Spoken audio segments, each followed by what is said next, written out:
एक राजा के 7 बेटे और एक बेटी थी जो खुशी खुशी अपना जीवन बिता रहे थे।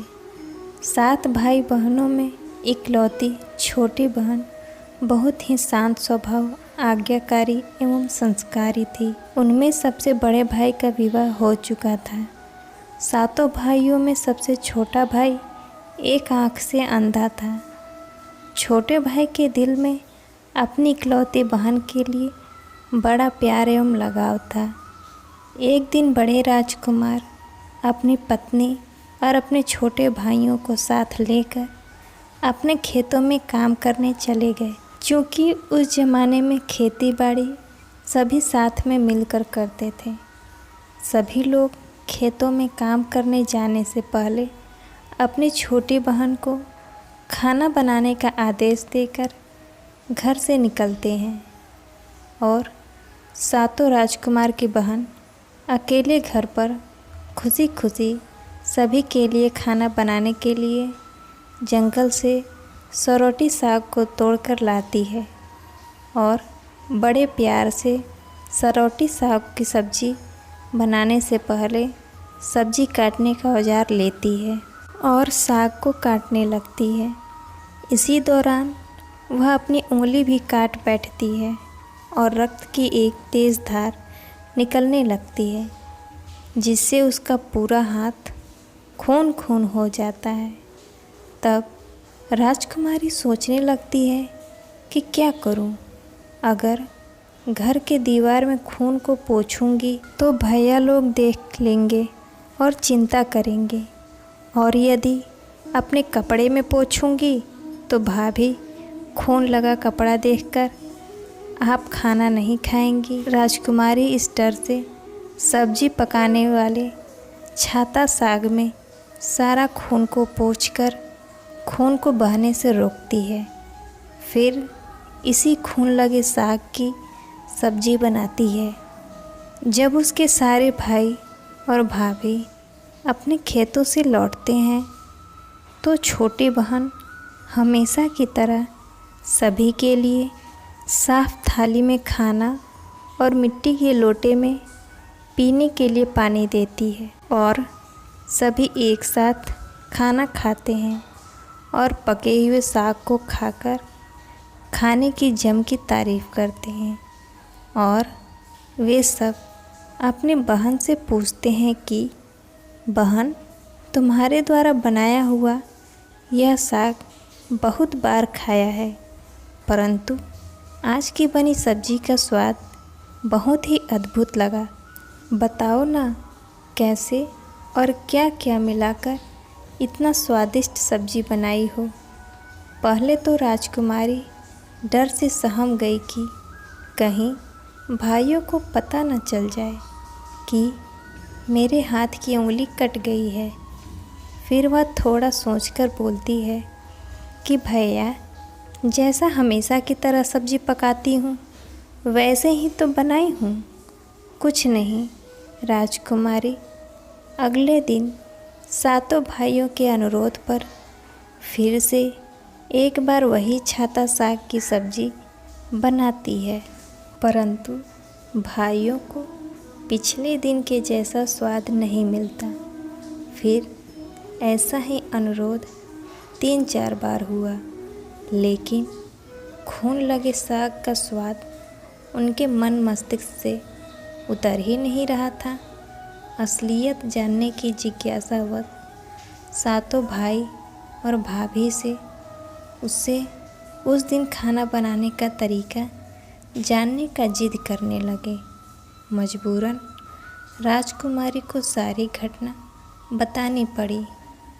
सच्चाई मालूम होने पर 5वां भाई, जो बहुत ही लालची किस्म का था, उसने बाकी भाइयों से कहा कि बहन का खून इतना स्वादिष्ट लगा तो बहन का मांस कितना स्वादिष्ट होगा। यह बोलकर सभी भाइयों के बीच चर्चा करने लगता है। सबसे छोटे भाई को छोड़कर बाकी भाइयों ने राजकुमारी को मारकर उसका मांस खाने को राजी हो गए थे। मांस खाने की सोचकर उन सभी के मुंह से लार टपकने लगता है। भाइयों के मन में स्वादिष्ट खाना खाने के लिए वे इतना लालची बन गए। इसका आभास राजकुमारी को हो गया कि किस प्रकार उसके भाई उसकी मांस खाने की लालसा रखते हैं। एक दिन सातों भाई शिकार खेलने के बहाने राजकुमारी को लेकर घने जंगल में जाते हैं, जहाँ पूर्व से निर्मित 4 गेंद के वृक्ष पर बने मचान के नीचे पहुँचते हैं। जिस अपनी बहन को यह झूठ बोलकर चढ़ने के लिए बोलते हैं कि इस मचान पर जंगली जानवर तुम पर हमला नहीं कर सकेंगे। इस प्रकार सातों भाई अपनी बहन को मचान पर बैठाकर अपना अपना धनुष लेकर शिकार करने का ढोंग करके चले जाते हैं। तब राजकुमारी को पूरा आभास हो चुका था कि आज उसका आखिरी दिन है, लेकिन वह चाहती थी उनके भाइयों की इच्छा पूर्ण हो, इसलिए वह मचान में जाकर बैठ जाती है।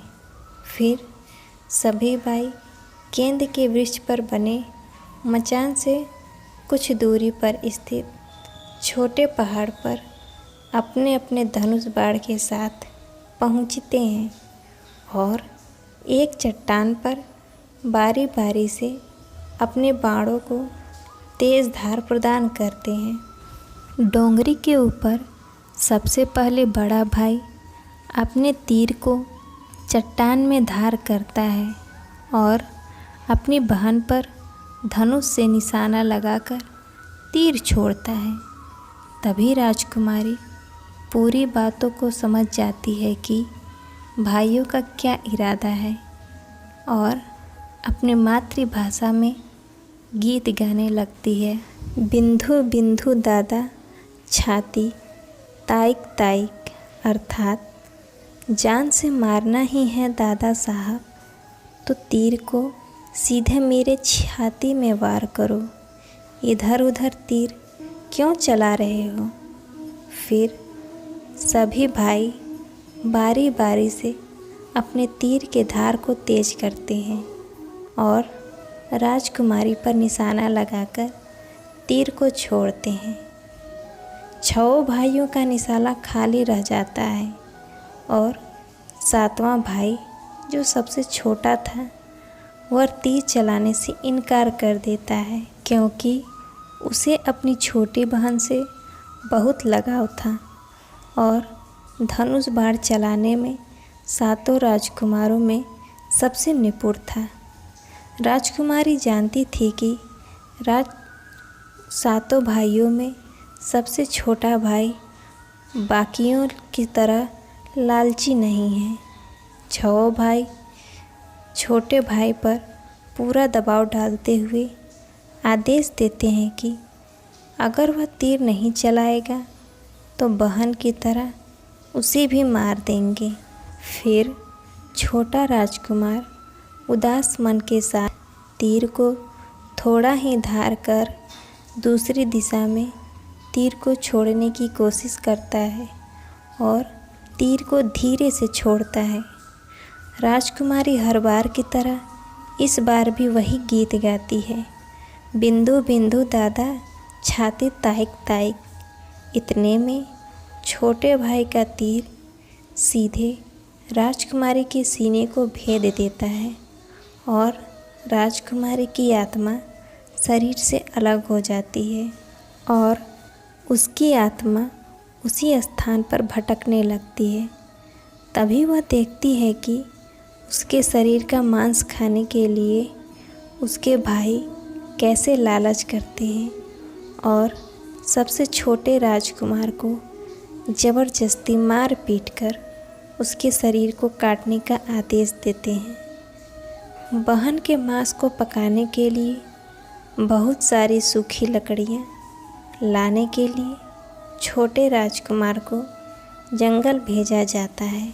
छोटा भाई जंगल में खोज खोज कर ढेर सारा लकड़ी जमा करता है और सोचता है कि कैसे इतना सारा लकड़ी को लेकर जाऊंगा। दादा जो रस्सी दिए हैं वो भी 7 टुकड़ों में दिए हैं। उन्हें जोड़कर भी यह रस्सी इन लकड़ियों को नहीं बांध पाएगा। देर होने के डर से राजकुमार उदास होकर रोने लगता है और उसकी आँखों से आंसू धरती में गिरने लगता है। वह अपनी बहन को याद करके रो ही रहा होता है कि तभी एक नाग देवता वहाँ आते हैं और कहते हैं कि क्यों रो रहे हो राजकुमार। वह इधर उधर देखता है किंतु कोई भी नज़र नहीं आता। फिर राजकुमार को नाग देवता दिखते हैं और राजकुमार नाग देवता को अपनी पूरी आप बीती सुनाता है। फिर नाग देवता उससे कहते हैं कि मैं लकड़ी में रस्सी की भांति लिपट जाता हूँ और तुम जैसे ही लकड़ी वहाँ रखोगे तो मैं धीरे से निकल जाऊँगा। और राजकुमार ऐसा ही करते हैं। बड़े भाई यह देखकर चकित रह जाते हैं कि कैसे उनका छोटा भाई रस्सी के 7 टुकड़े होने के बावजूद भी जंगल से इतना सारा लकड़ी लेकर आता है।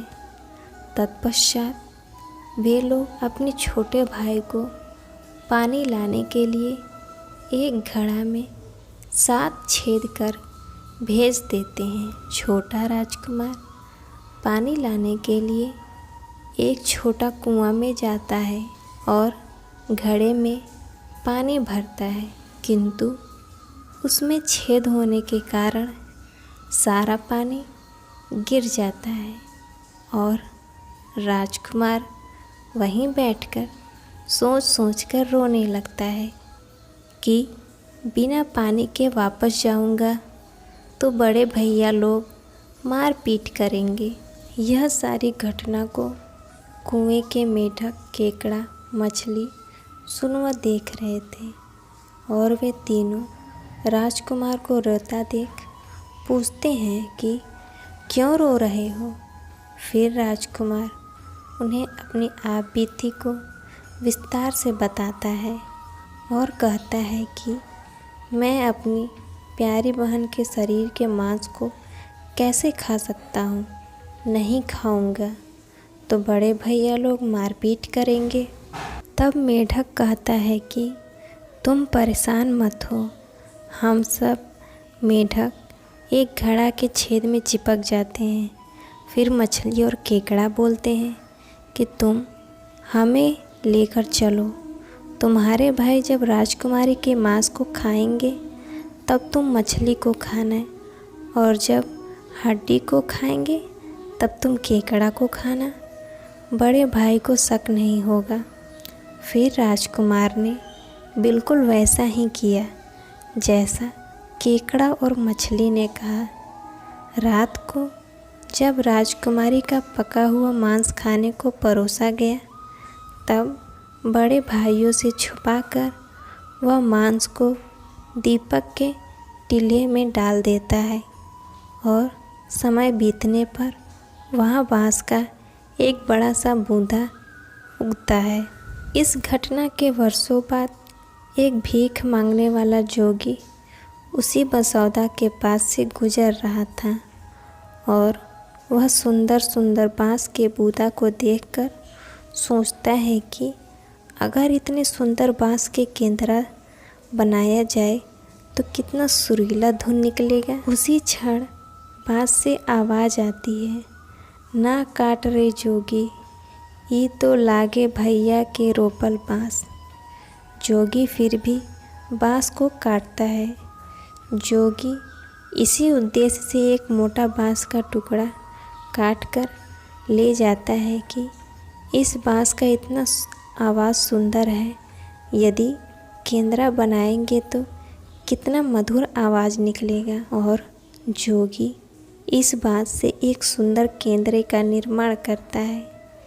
इस केंद्रा से इतनी मधुर ध्वनि निकलती है कि जोगी जहाँ जहाँ भी इसे बजाता, इसकी ध्वनि से लोग मंत्रमुग्ध हो जाते थे। एक दिन जोगी घूमते घूमते बड़े राजकुमार के घर पहुँचता है और अधिक धन के लालच में जोगी ज़ोर ज़ोर से केंद्रा बजाना शुरू करता है, परंतु इस बार सुरीली आवाज़ कर्कश हो जाती है और जब भी जोगी कुछ नया धुन बजाने की कोशिश करता है, बार बार एक ही धुन निकलता है, ना बाज रे केंद्रा, ये तो लागे मोर दुश्मन का घर। बार बार यही धुन निकलने पर बड़ा राजकुमार मार पीट कर जोगी को अपने घर से भगा देता है। ऐसे ही घूमते घूमते जोगी हर भाइयों के घर जाता है, लेकिन हर बार की भांति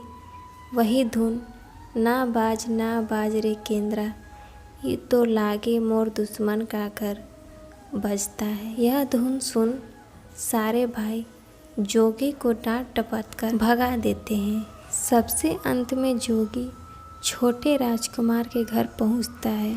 छोटे भाई के घर के आंगन में प्रवेश करते ही केंद्रा खुद ही बजने लगता है, जोर जोर से बाज रे केंद्रा, ये तो लागे मोर छोट भैया का घर। बड़ा ही मधुर मीठे स्वर धुन सुनकर छोटा राजकुमार से रहा नहीं गया और जोगी से केंद्रा की मुँह मांगी सोने की मोहरें देकर उसे खरीद लेता है तथा जोगी को अच्छे से मेहमान नवाजी कर अच्छे से विदा कर दिया जाता है। धीरे धीरे समय बीतता है और छोटे राजकुमार अपने काम से कुछ दिनों के लिए बाहर जाते हैं। जब वह वापस लौटता है तो देखता है कि उसका कमरा बहुत सुंदर ढंग से सजा हुआ है और घर के सारे बर्तन अच्छे तरीके से रखे हुए हैं। तब छोटा राजकुमार सोचता है कि हमेशा मेरे कमरे की साफ़ सफाई घर के नौकर करते हैं, लेकिन कभी भी इतना सुंदर नहीं सजाया। फिर राजकुमार अपने नौकरों से पूछताछ करते हैं कि मेरे कमरे को इतना सुंदर किसने सजाया। नौकर के मना करने पर राजकुमार सोचते हैं कि शायद कोई भाभी आई होंगी और मेरे कमरे को सजाकर गई होंगी। जब भी राजकुमार घर से बाहर काम के लिए जाते, यही घटना हर बार देखने को मिलती और लगातार होने के कारण राजकुमार के मन में जानने की जिज्ञासा उमड़ने लगती है कि आखिर मेरे घर को इतने सुंदर ढंग से कौन सजावट करता है। वह अपने भाइयों भाभियों से भी पूछता है, वे लोग सजावट करने की बात से साफ मना कर देते हैं। एक दिन राजकुमार सच्चाई का पता लगाने के लिए किसी काम का बहाना कर बाहर जाते हैं और बोलकर निकलते हैं और छुपकर पुनः वापस आकर अपने कमरे में रखे खजूर के गोल मोड़े हुए चटाई के अंदर छुप जाते हैं। कुछ समय इंतज़ार के बाद राजकुमार देखते हैं कि एक खूबसूरत सी लड़की केंद्रा से निकलकर कमरे के अंदर आती है और सारे कमरे की साफ़ सफाई कर वापस उसी केंद्रा में समा जाती है। यह देखकर राजकुमार की आंखें खुली की खुली रह जाती हैं, क्योंकि उस लड़की की शक्ल राजकुमार की छोटी बहन के जैसे ही होती है।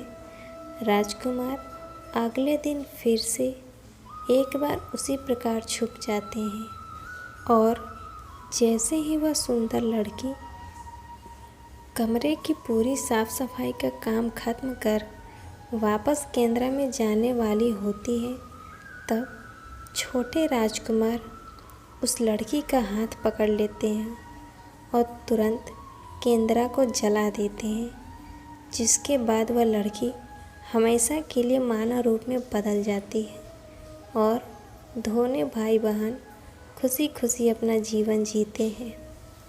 आज भी हर गांव में आषाढ़ी पूजा के दिन बकरा कटता है और पूरे गांव के घरों में प्रसाद स्वरूप बकरा का मांस खाया जाता है। और सतबैनी नामक पूजा स्थान पर वही सरौता साग को चढ़ाया जाता है